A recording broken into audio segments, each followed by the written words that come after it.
Бәріңе сәлем, қалдарың қалай? Таңертең тұрып, сиырдың жемін беріп, шөптерін салып, қорадан барлығын шығарып қойдым. Үйге кіріп, ұлымды киіндіріп, мектепке шығарып салдым. Папасы жоқ болғаннан кейін бір күн осылай өзі жаяу барды. Үйге кірсем, қызым ояныпты.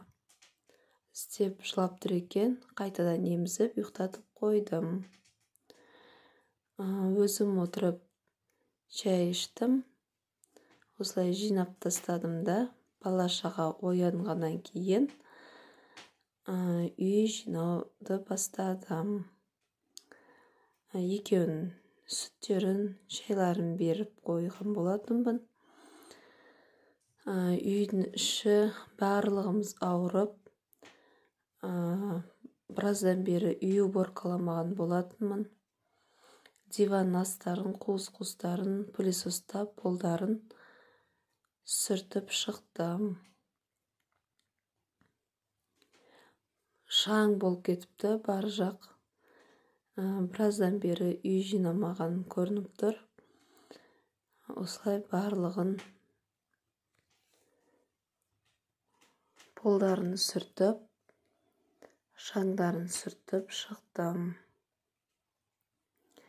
Үй жинағанда, как всегда, қызым қасымда. Негізінде үй аптасына бір рет, не болмаса уақыт болып жатса, аптасына 2 рет пылесостап, полдарды сүртіп шығатынмын. Ал сіздер аптасына қанша рет влажный уборка жасап тұрасыздар? Одан кейін осы паласты әбден аунатып, қарға қағып алдым. Қар деген беті қап-қара болып кетті, шаң деген әлем. Қалғандарын қаға алмадым, өйткені ауыр, көп уақыт кетеді. Қызымды сквознякта әбден тұрып алды. Жалғыз өзі қасымда жүргеннен кейін ешкіммен ойнамайды.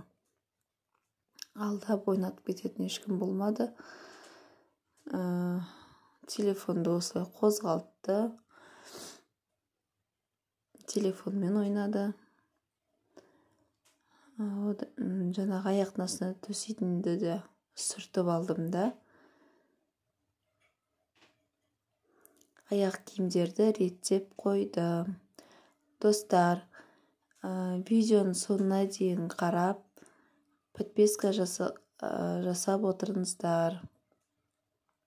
Ауылдан осындай қарапайым видеоларын, үй тіршіліктерін салып отырамын. Түсте шығып,